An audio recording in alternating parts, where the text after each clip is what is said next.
संगत अस्सलाम वालेकुम। अदा कहिड़ा हाल आहिनि सभिनि जा? असां सभिनि खे ख़ुशि रखे सदा आबाद हुजो।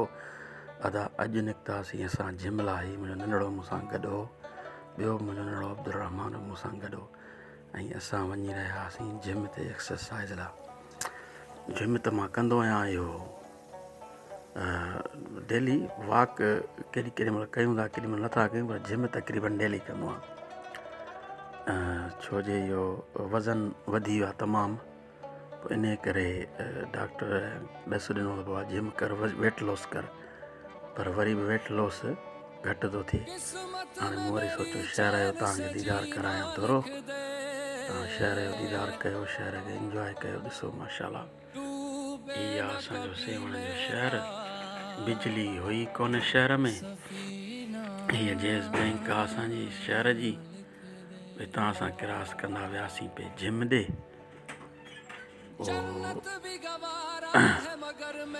हीअ दरगाह लाल शहबाज़ कलंदर जो गेट आहे, जेको गोल्डन गेट वारे पासे खां। ऐं असां आयासीं पे जिम ॾे। जिम आहे हिते, जंहिं जिम में मां एक्सरसाइज़ कंदो आहियां, इहा आहे ज़ोंग ऑफिस जे बिल्कुलु पुठियां।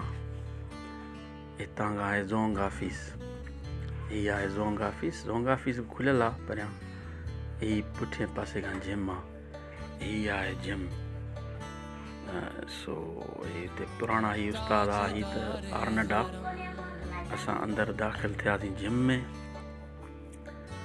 ऐं उस्ताद सां सलाम दुआ कईसीं।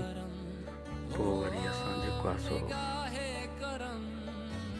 वार्म अप कयो। पहिरीं थोरो ॿाहुनि खे हलायोसीं, हुन जिस्म खे गरम करण लाइ वार्म अप कयोसीं।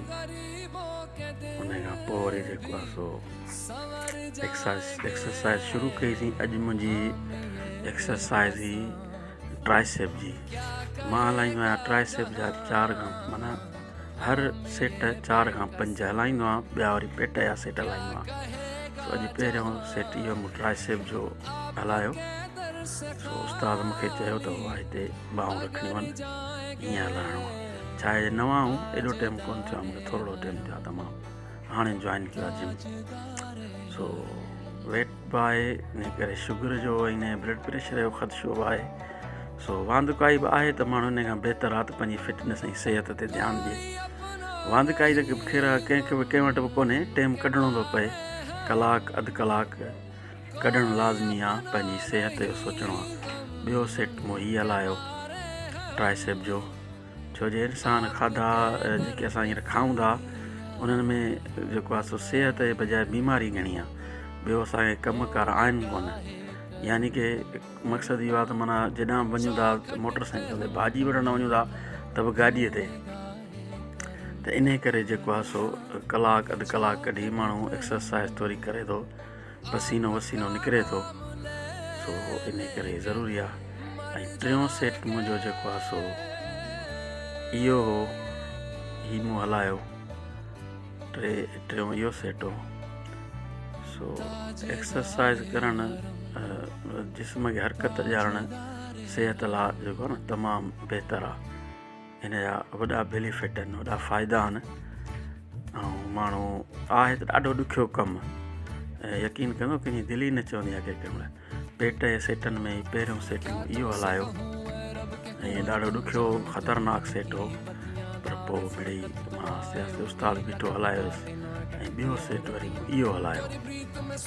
सो बसि इंसान पंहिंजी कोशिशि था कयूं न। सिहत बीमारी सभु रब जे हथ में आहे, पर इंसान खे घुरिजे त पंहिंजी सिहत लाइ कोशिशि करे। ॾिसो वेट मुंहिंजो केॾो आहे। इहो टियों सेट आहे पेट जो।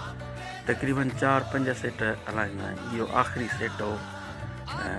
इहो आख़िरी सेट हलाए पोइ वरी हितां ई वुज़ू करे निकितासीं पंहिंजे पाड़े वारी मस्जिद काज़ी जान में आयासीं ऐं इशाई नमाज़ अदा करण लाइ। पर लाइट हुई कोन, अंदरि विडियो कोन भरियोसीं। इन सां गॾु मूंखे ॾींदा इजाज़त। अलाह हाफ़िज़। सभु ख़ुशि।